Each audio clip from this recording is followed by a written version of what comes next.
Visakha city Kapunadu welfare association స్థాపించి 2004లో స్థాపించాం.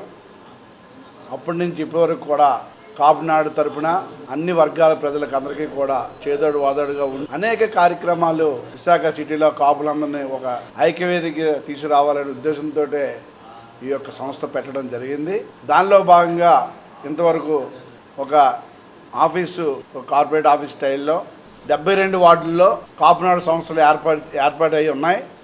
లేని చోట్ల ఇంకా ఏర్పాటు చేసి కాపునాడుని బలోపేతం చేయడానికి విశాఖపట్నం సిటీలో ఉన్న కాపు పెద్దలందరూ కూడా మిర్యాల వెంకట్రావు గారు, అదేవిధంగా పృథ్వీరాజు గారు, అదేవిధంగా ఏఎన్ఆర్ సంస్థ అధ్యక్షులు మన పాండురంగారావు గారు, మరి సెక్రటరీ గారు ప్రభాకర్ రావు గారు, అలా వైస్ ప్రెసిడెంట్ మోటూరు వీరరావు గారికి, నాతోటి కాపునాడు సోదరులందరూ పయనిస్తున్న సోదరులందరికీ కూడా హృదయపూర్వక నమస్కారాలు తెలియజేసుకుంటూ, మరి ఈరోజు విశాఖపట్నంలో ఒక 72 వార్డుల్ని ఒక అనుసంధానం చేసి కాపు సంఘాలన్నీ కూడా ఈ యొక్క ఆఫీస్ ద్వారా రానున్న రోజుల్లో అన్ని రంగాల్లో కూడా విద్య, వైద్య అన్ని రంగాల్లో కూడా కాపునాడుని ముందు తీసుకెళ్ళాలి. ఈ సంస్థని కాపునాడు ప్రజలందరికీ బాగుండాలి, వారు చేదోడు వాదోడుగా ఉండాలని ఒక ఆఫీస్ తీయడం జరిగింది.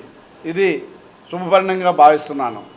మరి ఈ ఆఫీస్ ఈరోజు కొద్దిగా త్వరగా టైము దగ్గర అవడం వల్ల ఇంకా కార్యక్రమాలు పెట్టవలసింది, బ్లడ్ బ్యాంకు ఇలాంటివన్నీ పెడదాం అనుకున్నాం.